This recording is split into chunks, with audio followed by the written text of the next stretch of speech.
ఎంత ఏడుస్తూ ఉంది. ఆ ఏడ్చే మూమెంట్లో నాకు కళ వచ్చిందనమాట. అప్పటికి ఇంకా తను ప్రెగ్నెంట్ కాలేదు. అక్కడ నాన్న చైర్లో ఉన్నాడు, తను నాన్న పక్కన నిలబడింది. రత్న ఎప్పుడైనా నాన్నకి అన్నీ వడ్డించేదంతా వీళ్ళు ఎక్కువ చేసేవాడు. నేను బాత్రూంలో ఉన్నా, బేబీ ఇట్లా అని నన్ను పిలిచాడు. నేను తొందరగా చూస్తేనే ఇలా పాపను చూసి ఈ పాప ఎట్లుందో అట్లా ముందే నేను చెప్పిన. ఈ పాపను చూసి నాకు ఇస్తుంటే అది రత్న పాప నాకు ఎందుకు ఇస్తున్నావు అన్నాను. ఇంకా అంతే వెంటనే మెలకు వచ్చింది.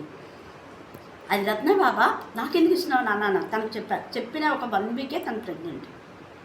1 వీకే తర్వాత నేను చెప్పిన ఆ పిల్లకు నాకు నాన్నకి ఇచ్చేటప్పుడు జుట్టు బాగుంది, తెల్లగా ఉంది ఆ పిల్ల అని చెప్పిన. తెల్లగా ఉంది, ఆ ఫేస్ కూడా రౌండ్ షేప్లోనే అట్లనే ఉంది, కొడుకులాగా లేదు, ఇంకా మంచిగా ఉంది. దేవుడి బిడ్డను దీవించిన దాకా ప్రాణం చేద్దాం. ప్రేమగల ప్రభా మీకు ఎంతగా వందనాలు స్తుతులు స్తోత్రం చెల్లించుకుంటున్నాం ప్రభా.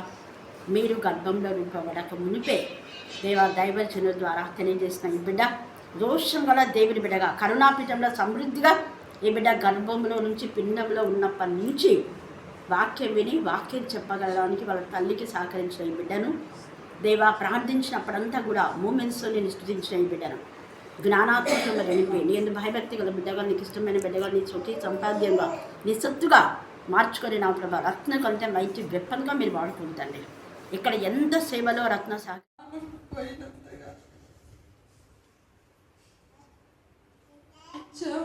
తీసుకున్నాం. నా లోపం ఏముందో నాకు తెలియదు. అయితే అది మంచికైనా కీడికైనా నీ చిత్తానికి అప్పచెప్పిన. నాకు 5 మంది తోడి కోడళ్ళు. అంటే ఒకసారి అందరు అన్నారు, కానీ ఒక ఆమె ఉండి వీళ్ళు చదువుకున్నారే కదా, వీళ్ళకి అన్నీ తెలుసు, అలా ఎలా చేసుకున్నారు అనే మాట ఒకసారి వినిపించింది.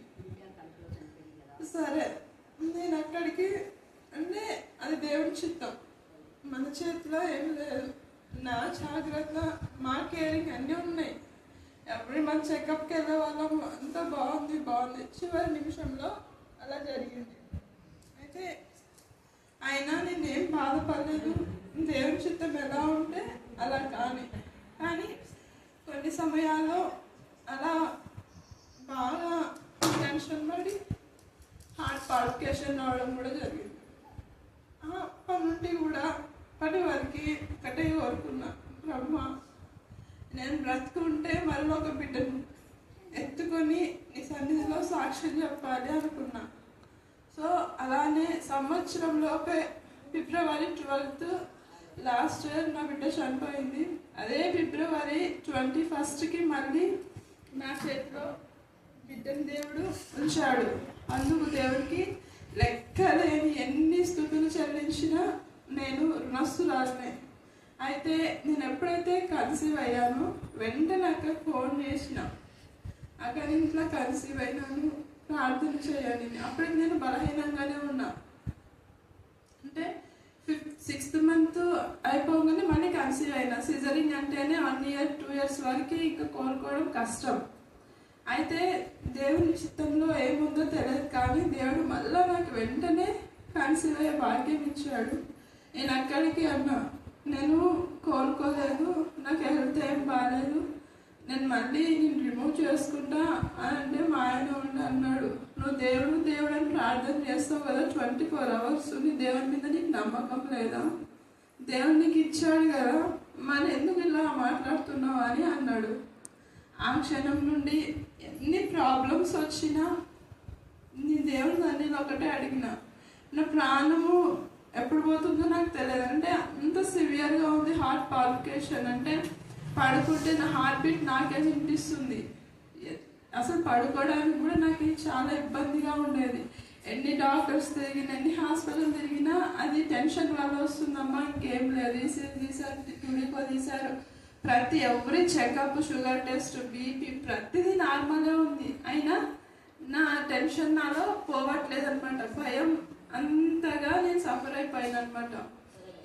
నా బాడీ మొత్తం చెకప్ చేసిన అన్ని నార్మల్ రిపోర్ట్సే వస్తున్నాయి. అయితే ఈ ఒత్తిడి వల్ల, ఈ టెన్షన్ వల్ల ఇలా అవుతుంది, యాంగ్జైటీ హార్మోన్స్ ఎక్కువైపోయినాయి అని చెప్పేసి లాస్ట్కి సైకాలజిస్ట్ దగ్గర కూడా వెళ్ళి వచ్చినాం మేము హైదరాబాద్లో. ఆయన అన్నాడు, ఇది రావడానికి కారణం యాంగ్జైటీ లెవెల్స్ ఎక్కువైపోయినాయి. సో అప్పటికి నేను ప్రెగ్నెంట్. ఆయన టాబ్లెట్స్ ఏమి ఇవ్వలేదు. ఈ మూమెంట్లో నువ్వేమీ తీసుకోకూడదు, ఏం కాదు, పోతుంది, టెన్షన్ పడద్దు, రిలాక్స్డ్గా ఉండండి అని చెప్పాడు. అయితే అక్కడ మేమిద్దరమే ఉన్నాం. ఆయన పొద్దున్న 7:30కి వెళ్ళిపోతే నైట్ 8కి వస్తాడు ఇంటికి. నేను ఒక్కటే, చాలా ఇబ్బందికరంగా ఉండేది. నేను వెంటనే అక్కకు ఫోన్ చేసినాక నా పరిస్థితి ఇది, ప్రార్థనలో పెట్టండి అని చెప్తే అక్క వెంటనే ప్రార్థన చేసేది. నేనైతే 3 months ఎన్టీ స్కాన్కి వెళ్ళేటప్పుడు ఫస్ట్ ఆఫ్ ఆల్ అక్కకే ప్రార్థన చేసిన. పోతున్నాక ఇట్లా బేబీ చూపించుకోవడానికి వెళ్తున్నా అంటే అక్కడ కూడా ప్రతి రిపోర్ట్ నార్మల్ వచ్చింది. అక్కడ నుండి చివరి నిమిషం డెలివరీ అయ్యేంత వరకు ప్రతి క్షణం అక్కలని కాంటాక్ట్లోనే ఉంటూనే ఉన్నాం. అయితే థియేటర్లోకి వెళ్ళే ముందు నాకు భయం వేసింది. మళ్ళీ ఎక్కడ బీపీ హై అయిపోతుందో, ఎక్కడ టెన్షన్ వస్తుందో, భయం. ఒక పక్క భయం ఉంది, ఒక పక్క నమ్మకం ఉంది. అయితే రెండింటి మధ్య ఉండడం తప్పు. సరే నేను వెంటనే థియేటర్లోకి అక్కడ నా దగ్గర ఎవరు లేరు. మా హస్బెండ్ ఏమో అంతా కింద చూసుకుంటున్నాడు, ఎవరు రానివ్వట్లేదు అనమాట. చిన్నమ్మనేమో కింద పెట్టారు. తర్వాతకి మా హస్బెండ్ వచ్చి నేను వెంటనే చెప్పిన, చిన్నమ్మని పంపి పైకి. నా దగ్గర మొబైల్ లేదు, తన దగ్గర ఉంది, హస్బెండ్ దగ్గర ఉంది. తర్వాత వెంటనే చిన్నమ్మ ఫోన్ తీసుకొని అక్కడికి ఫోన్ చేసిన. అక్క నేను వెళ్తున్నా థియేటర్లోకి. అక్కడికి ఏమైందంటే నా ముందు 3 సర్జరీస్ ఉన్నాయి నాకు చేసే మేడంకి. అయితే నేను అనుకుంటున్నా తొందరగా అయిపోతే బాగుండు. నాకు బాగా సివియర్గా అనిపిస్తుంది అనమాట. ఏదో సంథింగ్ భయం అనిపిస్తుంది, ఎక్కడ మళ్ళీ నాకు ఇదైపోతుందో, నేను తొందరగా ఇదైపోతే బాగుంటుంది, తొందరగా డెలివరీ అయితే బాగుంటుంది. చాలా భయంతో ప్రార్థన చేసుకుంటున్నా. అక్కకి ప్రార్థన చేయమని చెప్పిన. సరే ఇంకా వచ్చి మీదే నెక్స్ట్ అన్నారు. అమ్మాయి మరి నేను నెక్స్ట్ అనుకొని ఇంకా అన్ని వాళ్ళు ఏమేమి చేయాలో అవన్నీ చేసేసారు. చేసిన తర్వాత మళ్ళీ వెంటనే ఎమర్జెన్సీ కేసు వచ్చింది. మేడం మళ్ళీ వేరే సర్జరీకి వెళ్ళిందని చెప్పేసి నాకు ఎప్పుడు 3కి అయిపోవాల్సిన సర్జరీ 6:30కి అయిపోయింది. సాయంత్రం 6:30కి అయిపోయింది. 3కి అయిపోయే సర్జరీ. మళ్ళీ ఆ టైంలో కూడా టెన్షనే, ఎందుకు ఇలా జరుగుతుందని. సరే ఏదైతేనేమని చెప్పి మా హస్బెండ్ నా పక్క చిన్నమ్మ ఉంది, ఏం కాదు అని చెప్పేసి నేను పొద్దున 8కేమో 2 ఇడ్లీలు తినిపోయినా. అప్పుడు చాలా ఆకలి అవుతుంది శివరి. అంటే ఆ టైంలో ఇంకేం తీసుకోకూడదు, వాటర్ కానీ ఇంకేం తీసుకోకూడదు.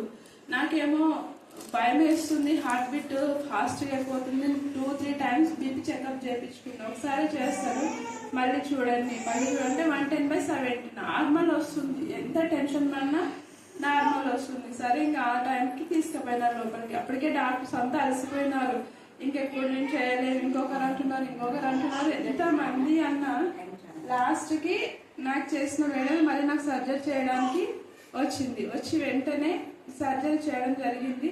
సర్జరీ చేసిన వెంటనే మరి మనకి పాప పుట్టింది, కంగ్రాచులేషన్ అని చెప్పేసి బయటకు తీసుకొచ్చిన వెంటనే మా హస్బెండ్ మొత్తం డీలా పడిపోయినాడు. ఎందుకు ఇలా అయిపోయినావు అంటే, నేను అనుకున్నా నాకు బాబు పుట్టాడు అని అనుకున్నాను అన్నాడు. నేను అనుకున్నా ప్రార్థనలో ఏదైతే జరిగిందో అదే జరిగిందని. నేను ఇంకా మా హస్బెండ్కి ఏం అనలేదు, అది దేవుని చిత్తం. దేవుడు ముందుగానే సేవకులతో మాట్లాడారు, అవంతా జరిగినంతా దేవుని చిత్తం అని చెప్పి ఇంకా నాకు ధ్యాస లేదు. చిన్నమ్మకి చెప్పాను. వెంటనే వచ్చినాక కూడా అక్కడికి మళ్ళీ ఫోన్ చేయించి ప్రార్థన చేయించుకున్నా. ఇంకా నాకు తర్వాత అంతా కాన్షియస్ లేదు.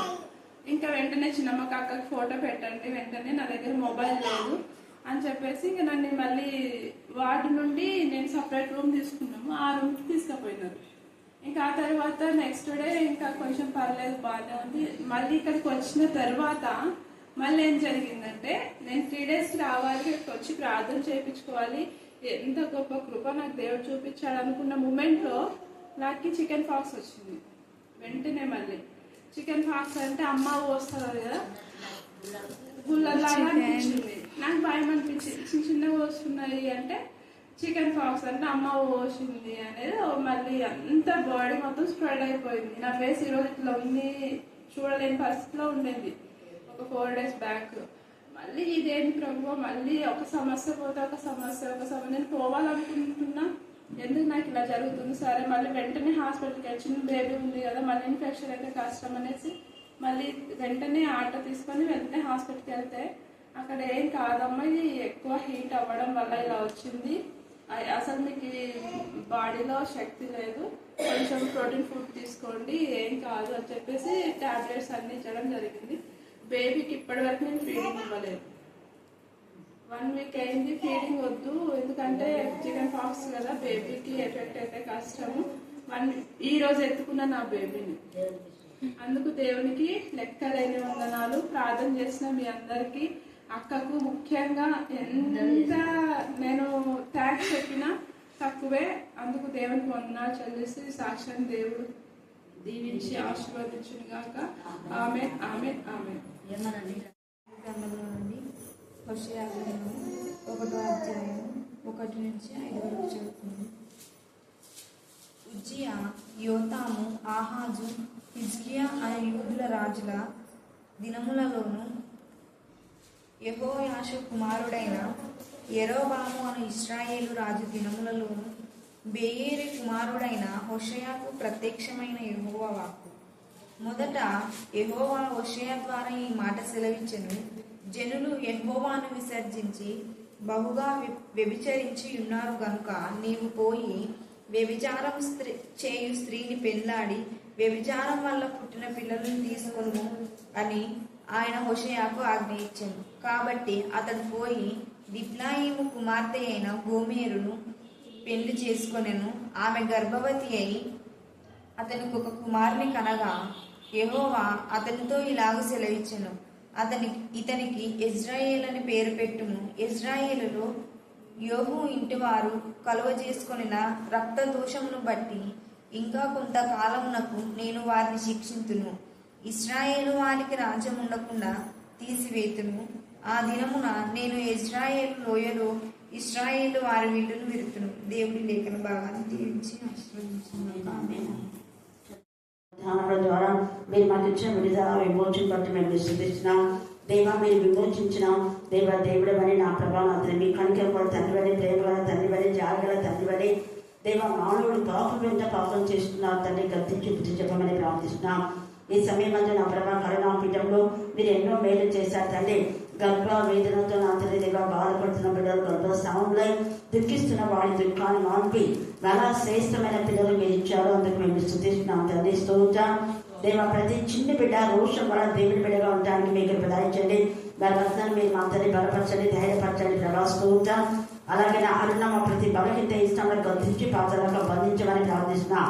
వారి యొక్క కుటుంబంలో నెమ్మది కలుగ చేయదు కాక, వసంత మా కుటుంబంలో నెమ్మది కలుగ చేయదు కాక. ఆ కుమార్ని శామ్యులు ఎలాగ నా తల్లి పెంచబడినాడు, అలాగే నీ మందిరంలో నా తల్లి ఆ బిడ్డ నీ కోసం రోషం వల్ల దేవుని కుమారుగా పెంచబడలాగా కృపాస్థానం దయచేవాక. షారోన్ ఇద్దరి బిడ్డలతో ఎంత ఆసక్తిగా నా తల్లి దేవుని ఎంత చదువుగా వచ్చిన ఆ బిడ్డని బట్టి మేము స్తుతిస్తున్నాం. అలాగే నా ప్రభావ ఎప్పుడు మేము మీ సన్నిధికి రావడానికి మీకు ప్రదాయించండి. భార్య వల్ల ఉన్న ప్రతి బలహీనత నీరసం ఏ స్థానంలో గర్తించమని ప్రార్థిస్తున్నాం. దేవాన్ని సరోజ ఈరోజు పొలంలోకి నా ప్రభా నా తల్లి నన్ను పెళ్లి మరలా నీ సన్నిధిలో నేను కనపరచడానికి ఇచ్చే గొప్ప ఆసక్తిని బట్టి నా తల్లి మా భర్తలో మా తల్లి మీ జ్ఞానం వివేకం మీరు దయచమని ప్రార్థిస్తున్నాం. పిల్లలకు మీ జ్ఞానం వివేకం దయచలే ఆ కొత్త గృహంలో మీ రక్షణ రక్తం ప్రకటించమని ప్రార్థిస్తున్నాం. వారికి ఆర్థిక సమస్యలన్నీ కూడా మీరు తొలగించమని ప్రార్థిస్తున్నాం. దేవ సమృద్ధి అనే జీవితాన్ని ఒక ఆశించిన జీవితం మీరే కలుగ చేయదు కాక. దేవ మీకే స్తోత్రం, మీకే స్తోత్రం, మీకే స్తోత్రం, మీకే స్తోత్రం, మీకే స్తోత్రం, మీకే స్తోత్రం, మీకే స్తోత్రం. దాంతశీల మీ జ్ఞానాత్మక స్టడీస్ లో మీ యొక్క గాయపరసం తోడుగా ఉంచమని ప్రార్థిస్తున్నా. స్తోత్రం. మీరు చాలినంత దేవుడు, మాట ఇచ్చి మాట నెరవేర్చే దేవుడు తండ్రి. నా ప్రభా వాగ్దానం నేను అన్ని ఉన్నవన్నట్టుగా ఉన్నందుకు నీకు ఎంత స్తుతించా కూడా తక్కువే.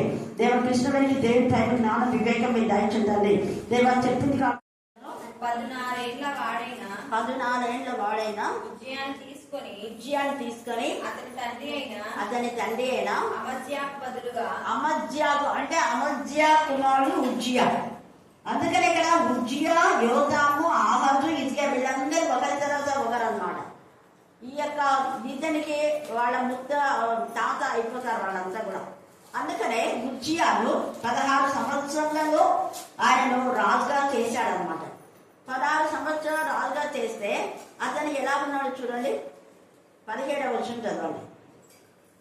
యాజకుడైన అజర్యాయు అతనితో కూడా ధైర్యవంతులైన యెహోవా యెహోవా యాజకులు యాజకులు 80 మంది యాజకులు ఉన్నారు. లోపలికి పోయిరి. మందిరంలో 80 మంది యాజకులు ఉంటే యాజకులను కాదని ఈయన రాజు. ఉజ్జియా ఎవరైనా రాజు, యాజకుడైనా కాదు. యాజకులే అక్కడ ధూప వేదిక పైన ధూపాత్తులను వెలిగించాలి, వేయాలి. కానీ ఈయన రాజు అంటే యూదులకు అది అధికారం లేదు, రాజులకు అధికారం లేదు. నేను రాజును కదా, నా ఇష్టానుసారంగా చేద్దాను. చాలా మంది సంఘాల్లో కానీ మన యొక్క ప్రాంతంలో నేను రాజు కదా, నా ఇష్టానుసారంగా చేద్దాంలే అని అనుకుంటే కాలేదు. మన ఇష్టం ఎక్కడ, మన ఇంట్లో. మన ఇష్టం ఎక్కడ, అవునా కదా అంటారు కదా మీరు కూడా. నీ ఇష్టము నీ ఇంట్లో. ఇది సంఘం అంటే ఇది అందరికీ చెందింది. అందరికి చెందిన దాంట్లో నీ ఇష్టం ఇక్కడ పనికిరాదు. నీ ఇంట్లో నీ ఇష్టానుసారంగా చేసుకో. వేరే చోట చేస్తే దేవుని ఉగ్రత, ముఖ్యంగా దేవుని యొక్క మందిరం. నేను ఎందుకు ఈ విషయం చెప్తున్నాను, ఎన్నిసార్లు చెప్పినా దేవుని మందిరంలో చెప్పనివి చేస్తున్నాడు, అక్కడనే ఉగ్రత వస్తుంది. ఇక్కడ వాడు 80 మంది యాజకులు చెప్తున్నారు, వద్దు నువ్వు వెయ్యకూడదు, వెళ్ళొద్దు అంటున్నారు. అలాగనే వెళ్తున్నావు. చదువు 21 దాకా చదువు. వారు రాజైన ఉజ్జియాను ఎదిరించి ఉజ్జియా యెహోవాకు ధూపం వేయుట ధూపం వేయుటకై ప్రతిష్ఠింపబడిన అహరోను సంతతి వారైన యాజకుల పనియే గాని నీ పని కాదు. యాజకుల పనేది నీ పని కాదు. నీకు చెప్పిన పని నువ్వు చేయాలి. చెప్పని పెద్దనాలు చేస్తే ఏమొస్తుంది? ఉగ్రత. 21 చదవండి. ఇంకా చాలా ఉంది, మీరు తర్వాత చదవండి. ఇంతమంది చెప్పినా వినకుండా బలత్కారంగా పోయి, చెప్పినా వినకుండా బలత్కారంగా అంటే నేను నా ఇష్టం వచ్చినట్టు చేస్తా అన్నట్టుగా పోయినాడు, ధూపం వేస్తున్నాడు. 21 వచ్చిన రాజైన ఉజ్జియా తన మరణ దినం వరకు కుష్ఠరోగైనాడు. అండర్లైన్ చేసుకొని హృదయాలు రాసుకోండి. ఆయన ఏమైనా ఎవరు తిట్టాలా, ఎవరిని అవమానపరచాలా, ఏం చేసినా దేవుని మందిరంలో క్రమాన్ని పాటించారా, చెప్పింది చేయాలి. వాడు 80 మంది యాజకులు ఇలా చేయకూడదు అంటున్నారు. వద్దన్న పని చేసినందుకు అతను నొసలు ఏమైంది? కుష్ఠరోగం వస్తేనే రాజును చూడకుండా ఈడ్చి ఏం చేస్తున్నారు? బయట పడేసినారు. అవునా కదా? చెప్పింది చేయని వాళ్ళని దేవుడు కూడా బయట ఈడ్చి పడేయండి అని చెప్తాడు. చాలా చెప్తాడు. వాళ్ళు ఈడ్చుకొని పోయినాడు. అక్కడ రాజును కూడా లెక్క చేయవాడు. యాజకుడు చెప్పినా కూడా వినకుండా తన ఇష్టానుసారంగా చేసినందుకు ఏమొచ్చింది? కుష్ఠరోగం. ఈ మధ్య కావాల్సిన ఏమందు మనం కూడా దైవజనులు ఎంత చెప్పినా వినకుండా చేస్తే వచ్చేది రోగాలు. ఆ రోగాలు పోవు, చచ్చే వరకు. ఇక్కడ ఎంత వరకు ఉంది? ఉజ్జియాకు మళ్ళీ చెప్పాలా? వాళ్ళందరూ చెప్పాలా? దేవుని చిత్తానుసారంగా వస్తే అవి పోతాయి, మళ్ళా రావు. దేవునికి విరోధంగా చేసే వాళ్ళకు చచ్చే వరకు ఉంటాయి. చచ్చే వరకు ఎముకల నొప్పి, చచ్చే వరకు కాళ్ళు నొప్పి, చచ్చే వరకు గుండె నొప్పి, చచ్చే వరకు తల బాదుకునేది, చచ్చే వరకు ఇంకా ఏమేమి ఉంటాయి ఆ లోపాలన్నీ ఉంటాయి. బాగోలేదు. పశ్చాత్తాపం వచ్చు కదా. పశ్చాత్తాపం అనేది లేదు. ఉందా బతుకులో పశ్చాత్తాపం వచ్చారు? క్షమించండి నన్ను, మీరు ప్రార్థన చేయండి అంటున్నాడు. అక్కడ ఎంత గౌరవం, ఎంత అహంకారం. ప్రస్తుత పరిస్థితుల్లో చాలా మంది ఇలాగనే అవుతున్నారు. పెద్దవారిని ఎదిరించడం, తమిష్టానుసారంగా చేయడం దేవుడు ఊరుకుంటాడా? దేవుడు ఊరుకోడు. దేవుని పిల్లలు కానీ, దేవుని మందిరం కానీ, దేవునికి సంబంధించింది ఉపకరణాలు ఏమన్నా కూడా మన ఇష్టానుసారంగా వాడడానికి లేదు. ఒక క్రమం ఉంది. ఆ క్రమాన్ని పాటించకపోతే అంతే, దేవుని ఉగ్రతను వచ్చేది, ఇంకేం రాదు. ధన చేసేది కాదు అక్కడ. అందుకని ఇక్కడ ఎంత చక్కగా పరిశుద్ధాత్మదేవుడు అక్కడ మాట్లాడుతున్నాడు. తర్వాత మనం చూస్తే యోతాము చూడండి. ఇంకా ఈయన అయిపోయింది, ఈయనకు దేవుని ఉగ్రత వచ్చింది. ఇంకొక రాజు యోతాము. ఈయన 27వ అధ్యాయము 1 నుంచి 5 వచ్చిన చదవండి. యోతాము అంటే ఎవరు? ఈయన కొడుకే, ఆహాజు యొక్క కొడుకు, ఉజ్జియా కొడుకే యోతాము. 25 ఏళ్ల వాడే. వాళ్ళ నాన్న 16 ఏళ్ళకు రాజు అయితే ఈయన 25 ఏళ్ళకు రాజు. యెరూషలేములో 14 సంవత్సరములు ఏలేను. అతని తల్లి సాదోకు కుమార్తె. ఆమె యెరూషా. ఏం పేరు? అంటారు ఎరుషా. మళ్ళీ చెప్పాలి. ఎలీషా. అందరూ చెప్పండి. ఎలీషా. జెరూషా. నేను సువార్తమ్మక్క మనవరాలకి జెరూషా, ఇంగ్లీష్లో జెరూషా అని పేరు పెట్టాను. ఆ జెరూషా అని పేరు తీసేసి ఆ పిల్లకి ఏదో పేరు పెట్టినారు. అక్క బాగా కోపం వచ్చి తిట్టింది వాళ్ళ సత్యం సార్. తర్వాత మార్పించినారు. ఇప్పుడు ఆధార్ కార్డు జెరూషనే పాపే, వాళ్ళ నాన్న పేరు మోషన్. థ్యాంక్ గాడ్ మనకి తెలిసిందే కాబట్టి బాగా వచ్చినాయండి. నువ్వు ఏమైనా ఆ పాప పుట్టి పురుగులు పోసినావు సార్, మీరు ఎలా పెడతారు మీరు అనేసి నేను హెచ్ఎంగా అయిన తర్వాత మళ్ళీ వచ్చి సంతకం ఆడ ఎరుష రాపించి సంతకం చెప్తాను. ఏం కాదులే మేడం మీరు కొట్టే, నేను అట్లా చేయను, నువ్వు చేసినావు కదా నీ తప్పు నువ్వే సరిదిద్దుకో. చాలా మందికి చేసి ఎన్ని అక్రమంగా ఇక్కడున్న అంటే వేరే వాళ్ళకి సంబంధమైన వాళ్ళని ఇక్కడ చేయించినట్టు పేరు రాసుకొని వాళ్ళకి సర్టిఫికేట్ ఇచ్చినాను. ఇప్పుడు ఉద్యోగం పోతుంది సార్ చెప్పాలన్నా. ఎందుకు ఇలా చేస్తారు నిజంగా? ఎంత దేవుడికి విరోధమైన విధానం. దేవుడు ఊరుకోడు, దేవుడు ఊరుకోనే పెట్టుకోడు. తల్లిదండ్రులు దైవజనులు పెట్టిన పేరును మాత్రమే మనం చేయాలి. దాన్ని ఇష్టానుసారంగా మనం మార్చినామంటే ఖచ్చితంగా ఉగ్రతనే. ఇక్కడ ఇప్పుడు చూసే రాజులందరి గురించి మీరు చూస్తారు. యోతాము ఎలీషా వాళ్ళమ్మ పేరు. యెహోవా మందిరంలో ప్రవేశించడం తప్ప, యెహోవా మందిరంలో ప్రవేశించడం తప్ప అతడు తన తండ్రి అయిన ఉజ్జియా యొక్క పరిచర్య ఎంతగా ప్రకారం చేయొచ్చు. ప్రతి వారి తండ్రి చేసినది అంతా మంచిగానే చేశాడు, చేయొచ్చు. యెహోవా దృష్టికి యథార్థముగానే యెహోవా దృష్టికి యథార్థంగా ఉన్నాడు. ఆయన యథార్థంగా ఉన్నాడు, మంచిగా పితరుతో చేర్చుకున్నాడు. ఇక మీరు తర్వాత చదువుకోండి. ఆ తర్వాత ఆహాజు అంటే యోధాం యొక్క కుమారుడు ఆహాజు. ఈయన ఈ యోధాం యొక్క కాలంలో ప్రజలు చాలా దుర్మార్గంగా, ఈయన అంత దుర్మార్గంగా ఉన్నా ఈయన తన పరిశుద్ధతను కాపాడుకున్నాడు. ఎంతమంది ఎంత దుర్మార్గం, అది లోకంలో ఎంతమంది మన చుట్టూ దుర్మార్గంగా ఉన్నా మనం మన పరిశుద్ధతను కాపాడుకోవాలి. యోధాము పాపం చేయకుండా తన పరిశుద్ధతను తాను కాపాడుకున్నాడు. దేవునికి యథార్థంగా మహిమకరంగా ఉన్నాడు. అయితే తర్వాత ఈయన యొక్క కుమారుడు ఆహాజు మనం చూస్తే 28వ అధ్యాయము 2వ దినవృత్తాంతంలో 3వ వచనం 28. అతను బెన్హిన్నోము లోయందు ధూపం వేసి ఇశ్రాయేలు ఎదుటి నుండి అది యెహోవా తోలి వేసిన జనములను చొప్పున చేశాడు. ఎంత గమనం చూడండి. బెన్హిన్నోము లోయలో తన కుమార్తె ఎంత గర్వం, ఎంత అహంకారం. వాళ్ళందరూ చెప్తున్నారు వద్దు ఇలా చెయ్యొద్దు, దేవుడికి ఇది విరోధం. విన్నా నా ఇష్టం, నా కొడుకులు నా బిడ్డలు అన్నట్టు పోయారు. భయంకరమైన ఉగ్రత వచ్చింది. ఆ తర్వాత మనం చూస్తే హిజ్కియా 29వ అధ్యాయము 2వ దినవృత్తాంతంలో మీకు ఇంకా హిజ్కియా గురించి చాలా తెలుసు. 29:1 వచ్చిన మాత్రం చదవండి. హిజ్కియా ఏలనారంభించినప్పుడు 25 ఏళ్ల వాడై 29 సంవత్సరములు. ఎన్ని సంవత్సరాలు? 29. వీళ్ళంతా కొంచెం కొంచెమే, కానీ హిజ్కియా మాత్రం 29 సంవత్సరములు యెరూషలేములో దేవునికి మహిమకరంగా రాజ్య పరిపాలన చేశాడు. దేవునికి స్తోత్రం. హల్లెలూయా, హల్లెలూయా, హల్లెలూయా, హల్లెలూయా, హల్లెలూయా. దేవుడు అందుకనే దేవా యథార్థ హృదయంతో నేను ఎలాగో నీ సన్నిధిలో ఉన్నానో నీకు తెలుసు కదా అని ప్రార్థన చేశాను. దేవా నేను ఎక్కడ కూడా పెద్దల మాట వినకుండా వినలేదు, అందరి మాట విన్నాను, విధేయతగా ఉన్నాడు కాబట్టి చావవలసిన హిజ్కియాకు రోగం వస్తే దేవుడు వెంటనే బాగు చేస్తాడు. మీకు అంతా తెలుసు కదా. అది యెషయా 38 ఉంది, అది తర్వాత చదువుకోండి, మనకు టైం లేదు. అంతగా అది అంజూర పేక పండ్ల ముద్ద పెట్టి ఆయన రోగం బాగు చేసి చావవలసినటువంటి హిజ్కియా నీ ఇంటిని చక్కబెట్టుకున్నాడు దైవజనుడు. వెంటనే గోడకు ముఖం పెట్టుకొని ఏడ్చి పశ్చాత్తాపడి క్షమాపణ కోరు. మన బతుకులో తప్పు చేసి అసలు క్షమించమనే ఆలోచన ఉండదు మనకు. అందుకనే సైతాన్ ఏం చేస్తుంటే ఒక తప్పు వెంటే ఇంకో తప్పు, ఒక తప్పు వెంటే ఒక తప్పు. వద్దంటే వద్దన పని చేయనికనే ప్రేరేపణ. వద్దన పని ఎవరైతే చేస్తున్నా వాళ్ళలో ఎవరున్నారు? అది దురాత్మ పనిచేస్తుంది అని అంటారు.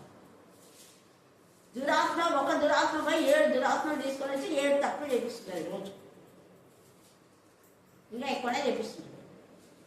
ఇక్కడ హిజ్కియా అయితే ఎంత ఇదిగా దేవునికి లోబడి చెప్పిన వెంటనే దైవజనం చెప్తేనే గోడకు ముఖం తిప్పుకొని ఏడ్చుకుంటే దేవా నన్ను క్షమించు, ఎందుకు ఈ పరిస్థితి, అంటే అప్పుడు 15 మెట్లు, అది 10 మెట్లు వెనక్కి వెళ్ళిపోతే అర్థం ఏంటంటే 15 సంవత్సరాలు ఆయనకు ఆయుష్. ఎంత గొప్ప దేవుడు. కానీ ఆయుష్ వచ్చినాక మళ్ళా గర్వించి అహంకారై దేవుని మహిమపరచడం అనుకున్నాం. దేవుని ఆరాధించవలసిన విధానంలో ఆరాధించడం మహిమపరచలే. అందుకని మళ్ళీ దేవుని గురించి వచ్చింది హిజ్కియాకి. చూసారా, దేవుడు చేసిన మేలను మర్చిపోయి దేవుని సన్నిధికి దూరం అయితే వాళ్ళకి ఎప్పటికైనా ఉగ్రత. ఇప్పుడు మనం చూస్తున్నాం ఇరాక్ గురించి. వాళ్ళు దేవుడికి విరోధంగా ఒకప్పుడు చేసిన భయంకరమైన శిక్ష ఇప్పుడు అనుభవిస్తున్నారు. యూట్యూబ్లో మీరు చూస్తున్నారు కదా, చిన్న పిల్లలను అమానుషంగా ఆడవాళ్ళను ఎంత భయంకరంగా చిత్రీకరించారు. అక్కడ ఒక 16 సంవత్సరం ఉన్న ఒక సహోదరి, అంటే ఎన్నిసార్లు చెప్పినా కూడా ఆమెను ఒకటే, అంటే ఆ దేవునికి విరోధమైన విధానంలో ఆమె మంచి పరిశుద్ధంగా ఉన్నా కూడా పాపం చేయడానికి ఆమె శపించింది. ఆ శాపమే కాపాడు.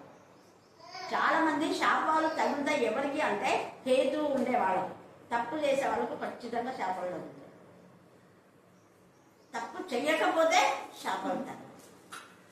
శపించింది ఆమె. ఆ శాపమే ఇప్పుడు ఉగ్రత అని యూట్యూబ్లో అందరూ తెలియజేస్తున్నారు. ఒక దైవజనుడు కూడా చెప్పాడు, బెస్లీ వాళ్ళ యొక్క బావమర్ది అనుకుంటా, వాళ్ళ చెల్లెలు పడుతున్న ఏమో అని చెప్పాడు. మరి తమ్ముడు ఉంటాడు. అతను తేజగా చెప్తున్నాడు, చాలా మంది ఏం పర్వాలేదని బిర్రబిగి తప్పుల వెంట తప్పులు చేస్తుంటారు. కానీ ఎప్పటికైనా వాళ్ళ వంశమే నాశనం అయిపోయింది. మొత్తం ఇరాన్ ఆ ప్రాంతం అంతా ఏమైపోయింది, సమూల ధ్వంసం అయిపోయింది. ఇప్పటికేం వాళ్ళు బాగున్నామని విర్రవిగుతున్నారు. ఎప్పుడు వస్తుందా, హఠాత్తుగా వస్తుంది. అయితే ఇలాంటి పరిస్థితులలో హోషేయ ఎంత పరిశుద్ధంగా ఉన్నా దేవుడు ఏం చేస్తున్నా అంటే 2వ వచనంలో వ్యభిచారించినటువంటి ఆ స్త్రీని వివాహం చేసుకోవాలని చెప్తారు. ఒక మంచి వ్యక్తికి వ్యభిచారం చేసే వ్యక్తిని చేసుకోవాలంటే ఎంత బాధ కదా. యేసయ్యకు ముందు హోషేయ అంటే తండ్రి అయిన దేవుడు యేసయ్యను, తండ్రి నీ చిత్తమైతే ఈ గిన్నె తొలగించని చేశాడు. కానీ దేవుడు ఏం చేశాడు, తొలగించినాడా, తొలగించాడు. అప్పుడు అన్నాడు, నీ చిత్తమే చిత్రించాడు. నేను పరిశుద్ధుడైన యేసే పాపుగా మార్చబడ్డాను.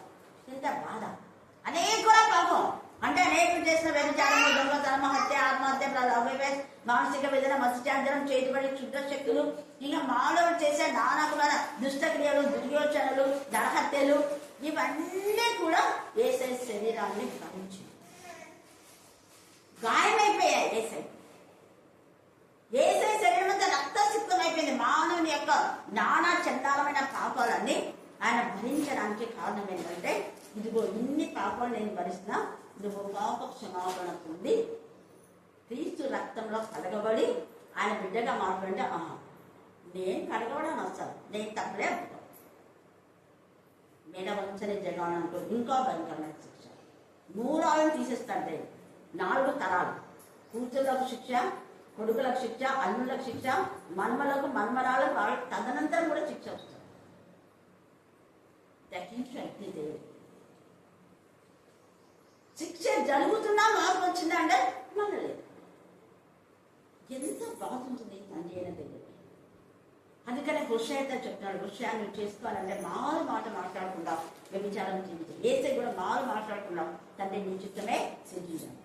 ఆ పాపం ఎంత అసహ్యం ఉంది, చేదుగా ఉంది, తాగలేకపోయాడు. కొంచెం చేసి భయంకరమైన చేదని తల ఉంచాడు కదా. అందుకని ఇక్కడ ఈ యొక్క హోషేయకు ఆ వ్యభిచారం చేయనటువంటి స్త్రీకి పుట్టినటువంటి వాళ్లకు ఏమని పేరు పెట్టున్నాడు అక్కడ, రక్త దోషం అంట. ఏమన్నా అంటే ఇజ్రాయేలులో ఎక్కువ ఇంటి వారు కలుగజేసుకున్న రక్త దోషం బట్టి ఇంకా కొంతకాలంగా నేను వారిని శిక్షిస్తున్నాను, ఇంకా కొంతకాలం అయితే శిక్ష వస్తుంది. తేడలే ఇప్పుడు బాగున్నారని విరగొద్దు, ఆ త్వరలో రావాల్సింది శిక్ష. ఎందుకంటే ఈ విషయాన్నంతా మనం చూస్తే 2వ రాజులు 9వ అధ్యాయం 30 నుంచి 37 దాకా చదవండి. 2వ రాజులు 9:30 వచనం నుంచి అక్కడ ఉంది. యెహూ ఇంటి వారు యెహూ ఇశ్రాయేలు ఊరికి వచ్చిన సంగతి. యెహూ ఎక్కడికి వచ్చినాడంట, యెజ్రెయేలు.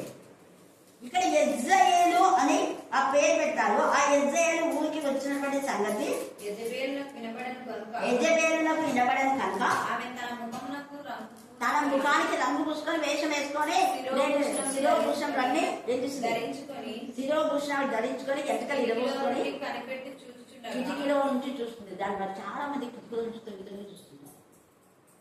వాడు ఐదుకొనే ఎవరు కిటికీ దగ్గర ఉండి కింద పన్నాడు కదా, అంటే సగం లోకం సగం దేవుడు. ఇక్కడ వాక్యం వింటున్నాడు, అక్కడ చూస్తున్నాడు. ఇక్కడ దేవుని మందిరానికి వస్తే మళ్ళా అవిధేయత, అక్రమం, అన్యాయం, గర్వం, అహంకారం. దేవుని మందిరానికి రావడం మళ్ళా చేయడానికి నీచ కార్యాలన్నీ చేయడానికి తేజ పరిశుద్ధాత్మగా మాట్లాడుతున్నాను. చదువు. యెహూ గుమ్మం ద్వారా ప్రవేశించెను. యెహూ గుమ్మం ద్వారా ప్రవేశించను. ఆమె అతను చూసి యజమాని చంపిన వాడు అంటుంది. యజమాని ఎందుకు చంపినాడు? దేవుడికి విరోధమైన తప్పు చేసిన వాడు చంపినాడు. దేవుడి యొక్క విరోధమైన విధానం దేవుడు చెప్పాడు. చెప్పినా కూడా రాజన అహంకారంతో విరోధమైన దేవుడికి విరోధంగా చేసే వాళ్ళని దేవుడు అస్సలు క్షమించడు. చంపిన వాడా, జిమ్రీ వంటి వాడా, నువ్వు సమాధానంగా వచ్చుచున్నావు అంటే ఎక్కడ సమాధానం? నీలాంటి పనికి మాలో గాడిదలు ఉంటే సమాధానం? నువ్వు ఎంత అహంకారుడు! యెజబెలు ఎంత అహంకారి! నాబోతు ద్రాక్ష తోటను ఎంత గర్వంతో రాక్కున్నావు. నాబోతు యొక్క రక్త దోషం నీ మీద పడుతుంది. అక్కడ ఎవరైనా ఉన్నారా? దీన్ని తీసి కిందికి తోసేయండి అంట. 35 వరకు చదువుకోండి. కిందికి తోసి పడేస్తారు దాన్ని. దాని పాపము అంతవరకు అది విర్రవీగింది. అంతవరకు నేను ఏం చేశానని చెబుతుందా అనుకుంది. దేవుని ఉగ్రత వచ్చేస్తుంది. దాని తల ఏమైపోయింది? తల కూడా ముఖం కనపడకుండా కిందికి చిరిగిపోయింది. మొక్క కూడా కనపడాలి. అది ఎవరు అనేది, ఇది నిజంగా ఇది యెజబెలే. కుక్కలు వచ్చి రక్తం కాదు.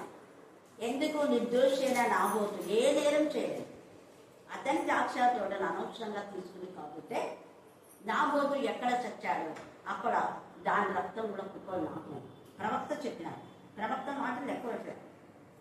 ప్రవక్త చెప్పినా కూడా నన్ను ఇది చేస్తావా, నీ పని ఏమైతే చూడండి. దాని పని దేవుని పిల్లలకు హాని చేస్తే వాళ్ళకే బ్రతుకు నాశనం అయిపోతుంది. బ్రతుకు నాశనం కావడానికి వాళ్ళు పనిచేస్తారు. నేను మళ్ళీ చెప్తున్నా, ఎవరైనా ఎదురిచ్చి దేవుడికి విరోధంగా చేస్తున్నా అంటే ముందే దేవుడు అక్కడ రాసిపెట్టారు. వాళ్ళ ఇంటికి ఉగ్రత అని రాసిపెట్టింటారు. ఆ ఉగ్రతకు వాళ్ళు ఏం చేస్తారు? తప్పు చేస్తున్నామని తెలిసి వాళ్ళు చేస్తారు. ఇది వద్దు చేయదంటే అదే చేస్తారు. కాలం ఏంటంటే కాల్చుకొని ఉంటుంది వాళ్ళకు ఉగ్రత. తోరాలో ఉందే కదా, ఇక్కడ తోరాలో కొంత కావచ్చు. అది ఎప్పుడైనా రావచ్చు. ఎంటే ఫ్యామిలీ చూస్తుంది. అల్లాడి నాకు మేకే కథకు దేవుడు తీసుకొస్తాడు. ఊరుకోడు దేవుడు. దేవుడి పిల్లల ఏలికి ఎంత బాధ పెట్టింది. ఎలీషాని ఎంత బాధ పెట్టింది. ఎలీషా యొక్క బాధకు గురైపోయింది. ఎలీషా మానసికంగా బాధపడినాడు కాబట్టి దాని బతుకంతా అలాగైపోయింది. దాని భర్త చచ్చిపోయినాడు, అది చచ్చిపోయింది. దాని పిల్లలు మంచం పట్టించారు. అంటే చచ్చే వరకు వాళ్ళు మంచమే, రోగాలు. పిల్లలందరూ రోగాలు. అందుకే ప్రకటనలో దానికి మారు మనసు పొందడానికి సమయం ఇచ్చారు. ఎన్నిసార్లు క్షమించినా ఎన్నిసార్లు క్షమించినా కూడా అది మారు మనసు పొందాలి. పొందకపోవడం చూసి దేవుడు దాని పిల్లలు మంచం పట్టించారు. నన్ను మారకుంటే నీది నీ పిల్లలు గతించే భక్తంతే నింది. పెళ్ళైన పిల్లలకు శిక్షనే, పెళ్లి కాని పిల్లలకు కూడా శిక్షనే. అలాగే వచ్చింది. అక్కడ జాగ్రత్తగా ఉండాలి మనం. అందుకనే యెహూ కలుగజేసుకున్నటువంటి దోషము అనే మాట అక్కడ తేటగా ఈ యొక్క రాజుల గ్రంథంలో తేటగా రాయబడింది అనమాట. తర్వాత మనం చూస్తే ఇక్కడ ఇంకొకటి, ఇప్పుడు ఇజ్రాయేలు అంటే రక్త దోషము అని చూసుకున్నాం కదా. యెహూ కలుగజేసుకున్న రక్త దోషం కాబట్టి దేవుడి శిక్షకు గురైపోతారు. తర్వాత 6వ వచనంలో ఆమె ఇజ్రాయేలు లోయలో ఇశ్రాయేలు వారి విల్లు విరుతును అనండి. ఆ పిమ్మట ఆమె మరలో గర్భవతి ఎవరికి కలిగిందంట? కుమార్తె. కుమార్తె పేరు ఏం పేరు? లోరుహాం అంటే అర్థమైంది జాలి. అస్సలు దేవునికి జాలి. నువ్వు ఎన్ని తప్పులు చేస్తే నీ తప్పులన్నీ లెక్క పెట్టుకుంటావు. క్షమించాలి. ఎందుకు నీకు క్షమించే మనసు లేదు కదా. అసలు క్షమాపణే కోరాలి. క్షమాపణ కోరితేనే కదా క్షమించేది, అవునా కదా? ఇస్కరియలు యూదా క్షమాపణ కోరాలి. తప్పులు ఒప్పుకోలేదు, పట్టుకున్నాడు. అందుకనే ఇస్కరియోతు పొట్ట పగిలి పేగులు బయటకు వచ్చి ఉరేసుకొని చచ్చిపోయారు. వాళ్ళ బతుకంతా ఉరి బతికేమో అంటే ఏమాత్రం సమాధానం ఉండదు, నెమ్మది ఉండదు. వాళ్ళ ఇల్లు పెంటలాగా మారుతుంది. కారణం క్షమాపణ కోరుకోరు. ఏసే ముందే హెచ్చరించాం, వీడు పుట్టకపోతే బాగుండదు, పుట్టినాడు కాబట్టి మనకేంటి శ్రమ అన్నాడు, శ్రమ వచ్చింది. అవును ప్రేమ నన్ను క్షమించి అన్నాడా? అల్లా. ఒకప్పుడు భయంకరంగా దొంగగా నేను తిరుగుతున్నా, అలాంటి నన్ను చేరదీసి నువ్వెంతగా అప్పులు చేర్చుకున్నావు ఆయన, నన్ను క్షమించు, నువ్వేం చెప్తే నేను అది చేస్తా అంటున్నాడా? అనలేదు. లోకస్తులతో చేరి ఇష్టానుసారంగా ఏసైనా అప్పగించాలి, గుర్తు పెట్టుకున్నాడు. మళ్ళా అంటే నటన. నిజంగా ప్రేమ ఉన్నాడు చెప్పించేస్తారు, అవునా కదా? ప్రేమకు నిదర్శనం ఏంటి? ఇంకా దేవుడు చెప్పించేస్తాడు. దేవుడు అంటే ప్రేమ అంటే దేవుడు చెప్పించేస్తాడు. దేవుడు చెప్పింది చేయని వాళ్ళకు దేవుడు ప్రేమ ఉన్నట్ట లేనట? మళ్ళీ చెప్పాలి. దాన్ని నటించే జీవితం చాలా మంది నటిస్తుంటారు. ఇష్టయ్యే జీవితాలు నటించాడు, ప్రేమ ఉన్నట్టుగా ముద్దు పెట్టుకున్నాడు, అప్పగించాడు. నువ్వేదో మేలు చేస్తున్నావు అనుకున్నావు, కానీ ఇదే మనం చేసిన పనంతా వేస్ట్. అలా కాకుండా జాగ్రత్తగా జాలి నొంద, ఏమాత్రం జాలి ఉండదు. జాలి నొందనిది అని పేరు పెట్టుము, ఇక మీద నేను ఇశ్రాయేలు వారిని ఏం చేయనంట, క్షమించాను. అండర్లైన్ చేసుకోండి. గిరిమియాలో కూడా వాళ్ళ కోసం ప్రార్థన చేయదు. నేను వాళ్ళ ప్రార్థన చేసిన వాళ్ళ ప్రార్థన విన్నాను. క్షమించను అన్నాడు. క్షమించకపోవడానికి కారణం వారు క్షమాపణ కోరుకోలేదు, తప్పు ఒప్పుకోలేదు. తప్పును మళ్ళా కవలింది. చేసిన తప్పును ఒప్పుకోరు, బతుకంతా ఒప్పుకోరు. చచ్చే వరకు అదే బతికేవాళ్ళు. అందుకే దేవుడు మీ బతుకులో మీరే ఉండండి అని వాళ్ళని అలాగే ఉంచేశారు. క్షమించను అన్నాడు. దేవుడు క్షమించకపోతే ఉగ్రత. దేవుడు ఎవరిని క్షమించినాడు? నిజమే పట్టినప్పుడు ఉగ్రత తీరింది. కానీ మనం చూస్తే ఈ యొక్క లోతు వెళ్ళినటువంటి సుధమ కుమార క్షమాపణ కోరుకున్నారా? కోరుకోవాలా? అందుకని తేడా చూడండి. దేవుని సన్నిధి విడిచిపోయాడు లోతు. అబ్రహాం చెప్పినట్టు వెళ్ళాడు. గర్వంతో అహంకారంతో వెళ్ళాడు. ఉన్నదంతా కోరుకున్నాడు. ఆయన ఆ ప్రాంతం అంతా ఆశీర్వాదకరంగా లేదు. అబ్రహాం ఎక్కడుంటే అక్కడ ఆశీర్వాదం, తర్వాత ఇస్సాకు ఎక్కడుంటే అక్కడ ఆశీర్వాదం, యాకోబు ఎక్కడుంటే అక్కడ ఆశీర్వాదం, లోతు ఎక్కడుంటే అక్కడ శాపం. చెప్పితే వెళ్ళాడు. కారణం చేసిన మేలు మర్చిపోయిన విశ్వాసం కాదు. మన విశ్వాసం ఘాతుగా ఉండదు. అందుకే ఇక్కడ జాలి నొందనేది అని రాయబడింది. తర్వాత ఎందుకు అడుగుతుడు? అయితే యూదా వారి ఎడల జాలిపడి విల్లు, ఖడ్గము, యుద్ధము, గుర్రములు, రౌతులు అని వాడి చేత తప్ప తమ దేవుడైన యెహోవా చేతనే వారిని రక్షించుడు. ఎందుకంటే వాళ్ళ కాక యూదులను రక్షిస్తా ఉన్నాడు. తర్వాత తల్లి గర్భవతి కుమారుని కన్నప్పుడు యెహోవా ప్రవక్తకు సెలవిచ్చినదేమనగా, మీరు నా జనులు కాదు, నేను మీకు దేవుడై ఉండను కనుక నో మీ నా జనము కాదని అతనికి పేరు పెట్టను. మీరు అసలు నా పిల్లలు కాదు, నా వాళ్ళు కాదు, పోండి నా లో అని. ఇజ్రాయేలు మొదట కుమారుడు వచ్చాడు. లోరు హామా జాలి నందండి. ఇక్కడ లో అంది అంటే మీరు నా పిల్లలుగా నా జనం కాదు, నా పిల్లలు కాదు, మీరు సర్ప సంతది కాబట్టి సర్పానికి లక్షణాలు మీకున్నారు. వాడి గర్వంలో అమ్ముకోవాలి, వాడికి వాడు హెచ్చించుకున్నారు. దానికి క్షమాపణ బతుకులో లేదు కాబట్టి నరకానికి వెళ్తారు. ఈ సమయం నందు మనం ఏ విధానంలో ఉన్నాం? దేవుని చిత్తానుసారంగా మరి యొక్క యోజాం లాగా దేవునికి మహిమకరంగా జీవిద్దాం. తర్వాత ఉజ్జియా అహంకారి అయినాడు, కుష్ఠరోగం తెచ్చుకున్నాడు. తర్వాత ఆహాజ్ కూడా అలాగనే ఆసపు కీర్తన కూడా రాశారు. హిజ్కియా కాలంలో హిజ్కియా అని హిజ్కియా దేవుడికి లోబడినాడు, ఆయుష్ను పెంచాడు, మళ్ళా కృతజ్ఞత హీనుడు అయిపోయినాడు. అందుకే మళ్ళా శాపం చేస్తున్నారు. పిల్లలంతా నపుంసకుగా చేయబడినారు.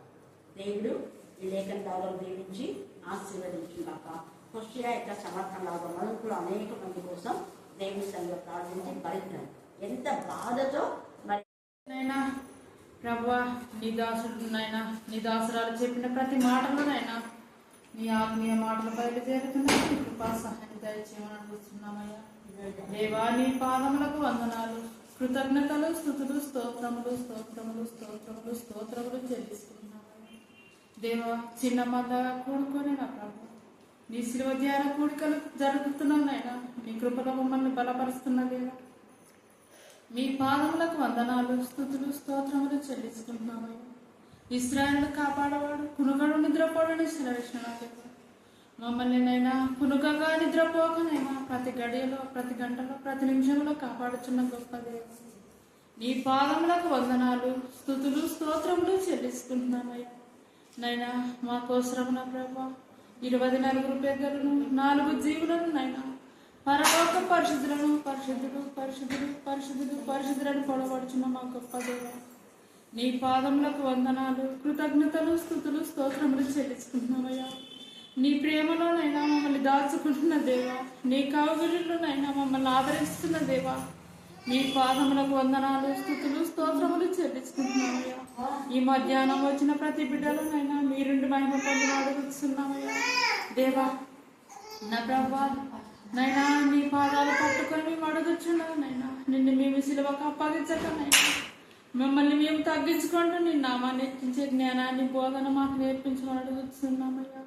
నీ పాదములకు వందనాలు స్తుతులు స్తోత్రములు చెల్లించుకుంటున్నామయ్యా అబ్రహాము ఇస్సాకు యాకోబుల దేవా నీకే వందనాలు స్తుతులు స్తోత్రములు చెల్లించుకుంటున్నాం నైనా అక్కడనైనా ఇంకా నీ ఆత్మీయతంగానైనా వెలిగినైనా అక్కడైనా అలసిన శరీరంలో నీ ఆత్మను పంపినైనా నీ శక్తిని నీ బలాన్ని నీ పరిశుద్ధాత్మని నింపనయ్యా నీ పాదములకు వందనాలు స్తుతులు స్తోత్రములు చెల్లించుకుంటున్నామయ్యా